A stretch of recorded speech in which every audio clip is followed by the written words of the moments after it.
Today, I would like to talk a little bit about speech teletherapy, what it is, how it's used, and some of its benefits and challenges. But first of all, hello, my name is Leila Victorin, and I'm a speech language pathologist with Justine Sherman Associates, which is based in Southern California. However, I work out of South Bend, Indiana. I'm licensed to practice in Michigan, where I received my Master's of Science from Andrews University, Indiana, where I currently live, and California, where most of my clients are based and where I started my speech pathology career within the Moreno Valley Public Schools in general ed and moderate to severe special education. For the last several years, I've worked primarily with children ages 0 to 18, and most recently I've practiced both in-home and virtually with children ages 0 to 3. And that's where I really fell in love with early intervention, caregiver coaching, and all the ways that teletherapy can be used to support families. I have now transitioned to practicing full-time via telepractice, and I truly enjoy it. Now, when discussing speech telepractice, I'd like to cover four main questions, I'll say. What is speech telepractice? Who can benefit from speech telepractice? How are teleservices delivered? And some of the benefits and perceived limitations of telepractice. Or does it work? Now, first off, what is speech telepractice? So speech telepractice is the use of telecommunications technology to deliver speech therapy to a client who is in a different physical location than the clinician. So those services may include screenings, assessment, of course, intervention, consultations, and or education. According to the American Speech and Hearing Association, otherwise known as ASHA, telepractice is considered an appropriate model of service delivery for speech-language pathologists and may be the primary mode of service delivery or may supplement in-person services as well. Now, why do we use the terms speech telepractice or speech teletherapy? So ASHA made the decision to adopt the terms telepractice or speech teletherapy instead of using the commonly used telehealth or telemedicine to avoid the potential misperception that remote speech therapy can only occur within healthcare settings. That's because speech telepractice can occur almost anywhere. So we use speech teletherapy, speech telepractice, even telespeech, or as my clients like to call it, speech on the go. But for the purposes of our discussion today, I will be using speech teletherapy and speech telepractice interchangeably. Who can benefit from speech telepractice? According to the American Speech and Hearing Association, speech telepractice can be used across the lifespan. So that is from birth all the way to our most seasoned individuals. ASHA also states that speech telepractice can be used across conditions and diagnoses as well. Oftentimes when I hear individuals talk about, here are some limitations of speech telepractice, it's discussed in terms of specific diagnoses or conditions. However, typically the limitations are not related necessarily to the diagnosis.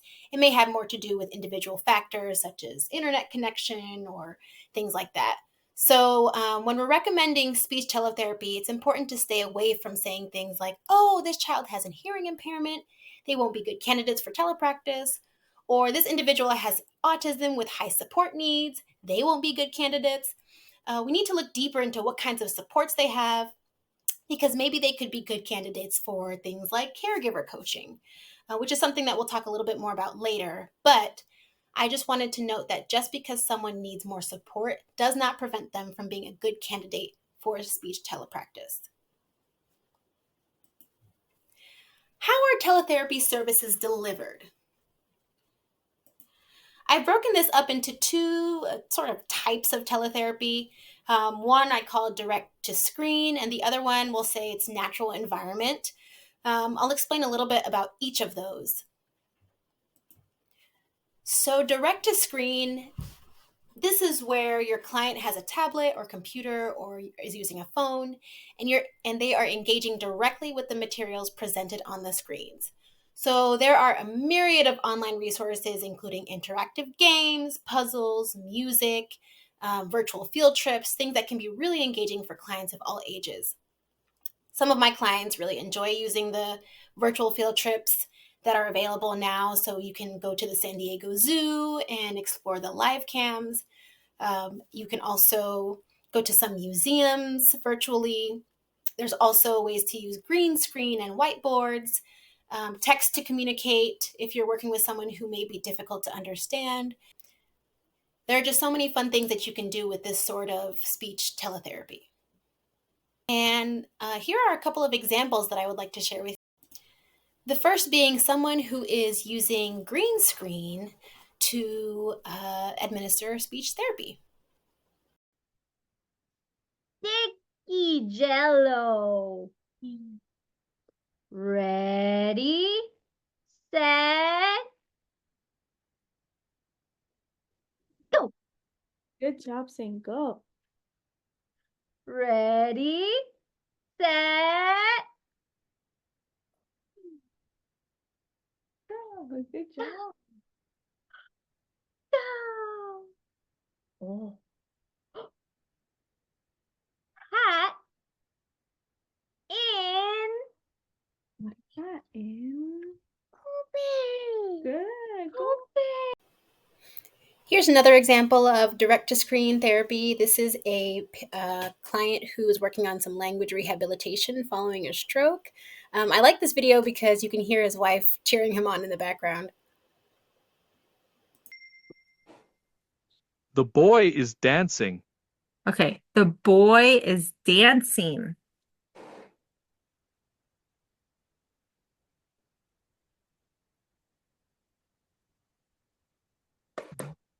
All right, he got it. Good job. And I really liked how you took your time on that one. Mm-hmm. And I saw you looking at all the pictures. That was so good. Let's do that again. The children are playing. The children are playing. Got it. Good job. Okay. All right. The children are reading. The children are reading. Okay, you got it. Got it? Okay, good. The children are riding. The children are riding. Got it. Yeah, and that was the last one. Oh, you did good. Okay. You fast. Yeah, he did amazing. Good job. Okay, now we're going to do something else. The other type of speech teletherapy that we can use is more so in the natural environment. So this is where a clinician can support the client and or their caregivers as they interact within their own environment. So I have clients who love to do show and tell by bringing the phone into different rooms of the house and talking about, their toys and different things like that. We've even had clients take us on vacation with them. We had one client who took one of our therapists to Disneyland and went on a ride with them. So this form of therapy can provide excellent opportunities for real life application. Here's an example of working with a client in their home. So we're just going through a play routine of going up and down the slide. This is a client who is not yet speaking, so we're just working on being able to vocalize in order to request. Ready? Here we go. Ready? Oh. Ready? Hold. There. Oh, good. Was that a little hum? Yeah. Yeah. It sounded, was it right when you were saying go? Yeah. Perfect. So it sounds good. Again, I'll take it because it's like a sound. He was looking at you. He was like, oh, anticipating the activity. Got it. Okay. Baby, go. Go. Go. Good modeling. Go. Good modeling. And then, yep. And then you could just let him. So ultimately, if you have internet or a phone connection and a device with a speaker and a camera, you or your family member can receive speech teletherapy. Let's talk a little bit about privacy because this is a hot topic and can be a legitimate concern for those participating in speech teletherapy. First off, clinicians providing services via telepractice are bound by the same federal and state regulations as they would be when providing in-person services. So therefore, all services must be HIPAA compliant. That means that the laptops that are being used, the platforms that are being used, all of that must be HIPAA compliant. Zoom for Healthcare, which is specifically designed for delivering teletherapy services, along with several other telecommunication platforms, they fulfill the security requirements outlined by HIPAA by utilizing robust security measures such as access and authentication controls for secure communication. And due to the increase in use of teletherapy, telehealth, we've seen a lot more robust security measures taken. It is important to also state that it is the client's right to decide who they want to be present when they are receiving those teletherapy services. A camera may be used to ensure privacy. In fact, all persons in each room should be identified prior to sessions to protect both the client privacy and the privacy of the provider. So let's talk about the benefits of speech teletherapy. One of the main benefits of speech telepractice is that increased access. So teletherapy really allows for flexible scheduling options, allowing you to choose appointment times that work best for your family. It also allows you to access therapists who may specialize in your client's specific. We also find that children especially are often more relaxed and engaged within their familiar environments. So this reduces the anxiety around being in a different location, and it can enhance therapy results as well. There's also the convenience, so there's no travel needed, and it's perfect for busy families with limited access to in-clinic. So I have families who will do speech therapy while they're getting ready for school, hopping in the car, and then we'll end the session around school drop-off. And so we're able to really support the family in building those communication supports within those routines. And then, of course, as we discussed before, there are so many wonderful online resources that have been created over the last several years that make for a really engaging teletherapy experience. Again, those virtual field trips, those sessions that can be created around specific needs or specific interests. There are educational videos, language games, all that can be used to engage both adults and children in teletherapy. Teletherapy also lends itself to more family involvement and can really empower caregivers and siblings to ensure that learning continues beyond the screen. So they're getting practice within their own familiar environments, and then they're able to see how to use those strategies within their home. And for those concerned about some of that extra screen time, a toddler's attention to the screen is not needed. It's also oftentimes cost-effective, so many insurance plans will waive the copays for teletherapy sessions, making it a really affordable option. Now that we've discussed some of those benefits, let's talk about some of the most common hesitations or perceived limitations around speech teletherapy. Does it even work in speech teletherapy? When I spoke with my colleagues and clients, these were some of the most common hesitations that we'd heard or had surrounding speech teletherapy. Our home is too distracting with the other siblings. My child won't attend to a screen. My child didn't do well with virtual school, so I don't think that they'll do well with teletherapy. Will we make the same progress virtually that we would in person? And we're just not technologically savvy. How's that going to work? These are all very legitimate concerns, and I would like to address each of them. But before I do that, I would like to briefly discuss some of what are considered the best practices, or some of the speech therapy practices that are considered to have the most positive impacts on communication development, starting with what works for children and moving on to what works with adults. And then we'll see where telepractice fits into that. So let's talk about what works for children. For a bit of history, when the Infants and Toddlers with Disabilities Program, also called Part C of the Individuals with Disabilities Education Act, was created in 1986, one of the key provisions was that the services would be provided in the natural environment. So natural environment meaning settings that are natural or normal for the child's age peers who have no disabilities. So this could be at home, of course, in the parks, library, grocery stores, community centers, things like that.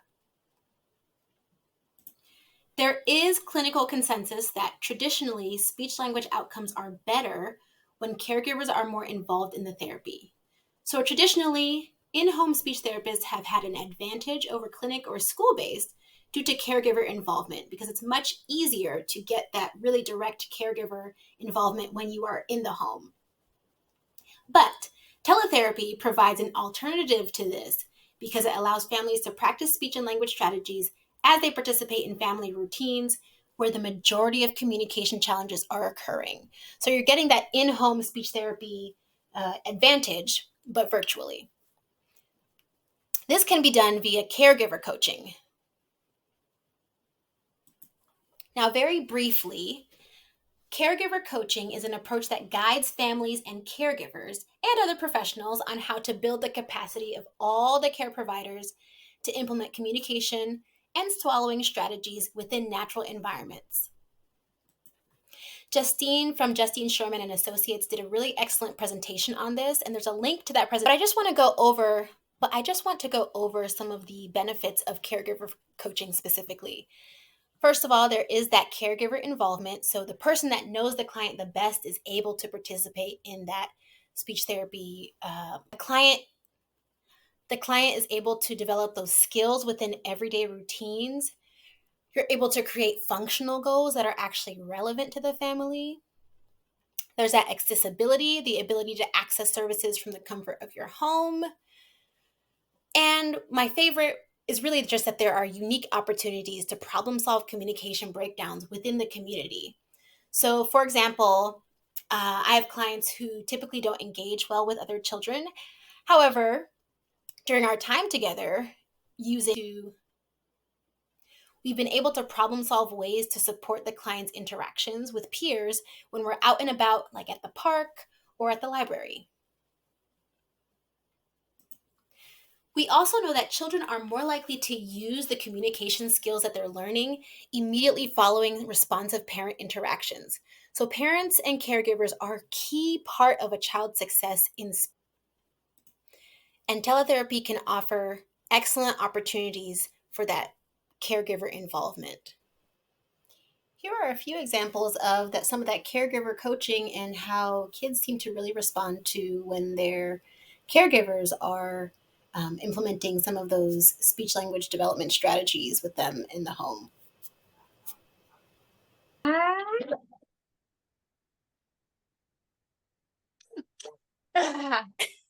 Dab. He seems to really respond when you do that. He's like, oh, I know something's coming. Yeah. Oh, more.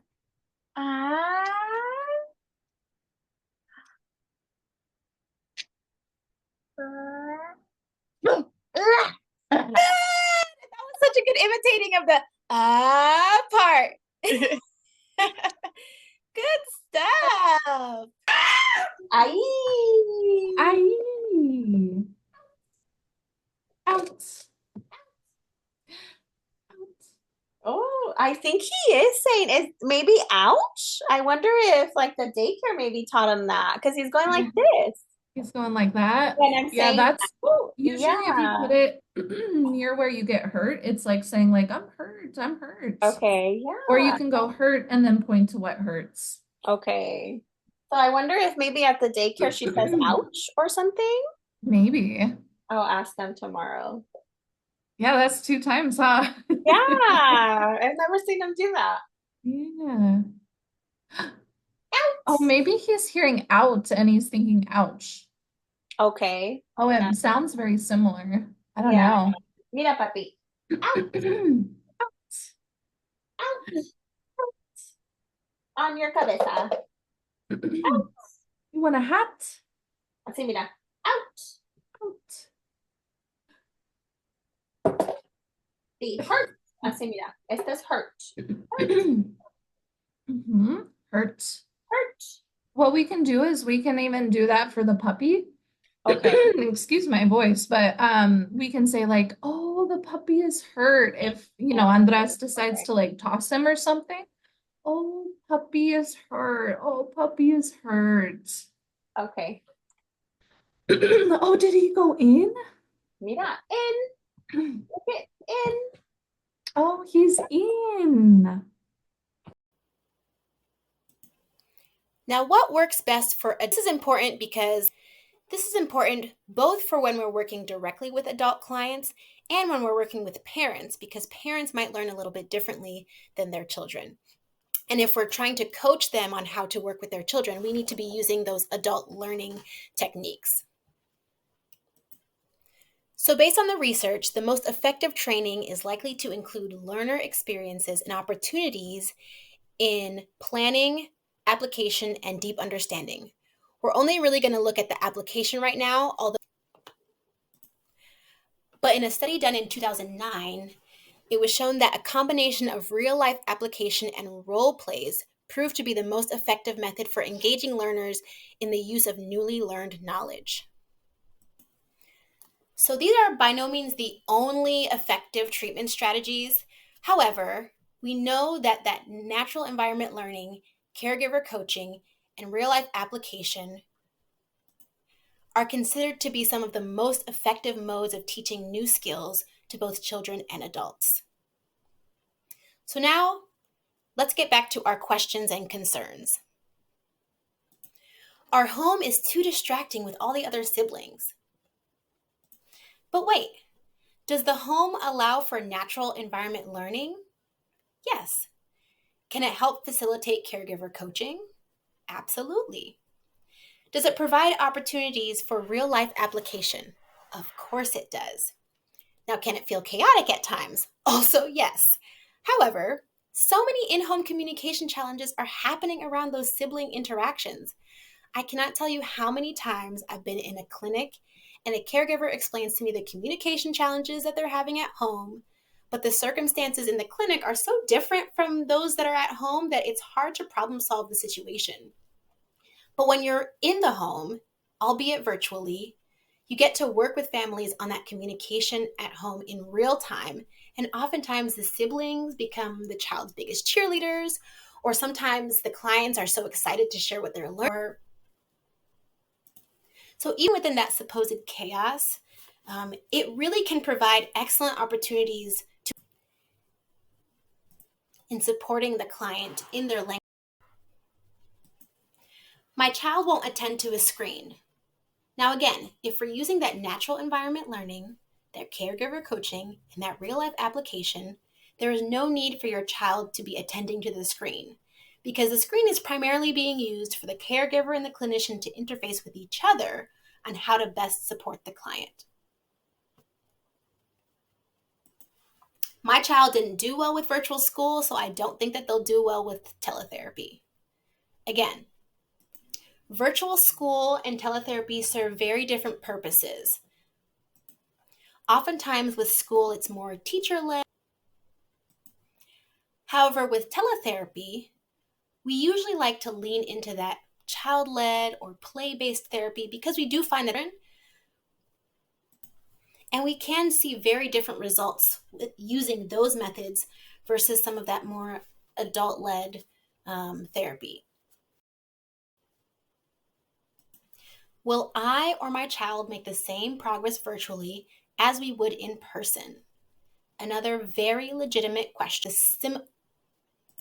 According to clinician reports, clients demonstrated similar progress in intelligibility, cognition, spoken language expression, swallowing, and voice, both in person and via teletherapy. So we're seeing similar results, both for telepractice there. We also find that the clients themselves are seeing similar levels of improvement, both in communication and cognition. It has also been shown, particularly with our senior clients, that effective telemedicine is as effective as usual care, if not more so, in the feasibility, chronic disease management. Some of the reasons for this are that it allows older adults to receive care while aging in place, it eliminates their need for travel, it affords more connection between the providers, patients, and their families, it reduces potentially harmful exposures, it reduces the stress on the family and caregivers, it enables easier and faster access to providers, and it can reduce the cost for patients, as we've discussed before. Now, we are not technologically savvy. This is absolutely fair. Who wants to spend all of their time learning how to use a new device and use a new program when you're already trying to relearn a skill? Now, this can really come down to, does the client have a support person, which we really hope that they do? And are there ways to streamline the process or use a more familiar device? Some individuals are more comfortable using a computer, some are more comfortable using their phone, some are more comfortable using an iPad virtually. So these are things that we really need to think about when we are recommending speech teletherapy. Is this really something that's feasible for them? With all this being said, aren't there still limitations to teletherapy? Now, I do believe that there can be. However, after this discussion, I hope that I've been able to provide some information and some insights on some of the benefits of teletherapy and giving you some information on how to navigate those potential challenges that may come with teletherapy services. Here are some questions that I think can be really helpful when we're deciding whether or not to recommend teletherapy. Does the client or family understand the expectations of teletherapy? How is the internet connection? And if it's not good, is a phone a feasible means of service delivery? In speaking with my colleagues, it looks like about 15 to 20% of our teletherapy clients at JSA use a phone for therapy. And this can be really helpful when we're doing activities out in the community. So as long as you have a phone with that video function, that can potentially be an option. Does the client have the necessary support to navigate the technology and implement communication development strategies? Now, this can be important whether or not we're doing teletherapy or in-person therapy. However, when we are dealing with that technology piece, I do think it's important to have the necessary support. At JSA, we are proud to offer personalized, evidence-based teletherapy that rivals in-person therapy, making us a top choice for your child or your loved one's speech, language, or cognitive development and or rehabilitation. I've included the references that were used within this presentation if you are looking to find some more information about the topics discussed. Thank you so much for joining me today in our discussion about teletherapy. I hope that you consider teletherapy as an option for your speech and language needs.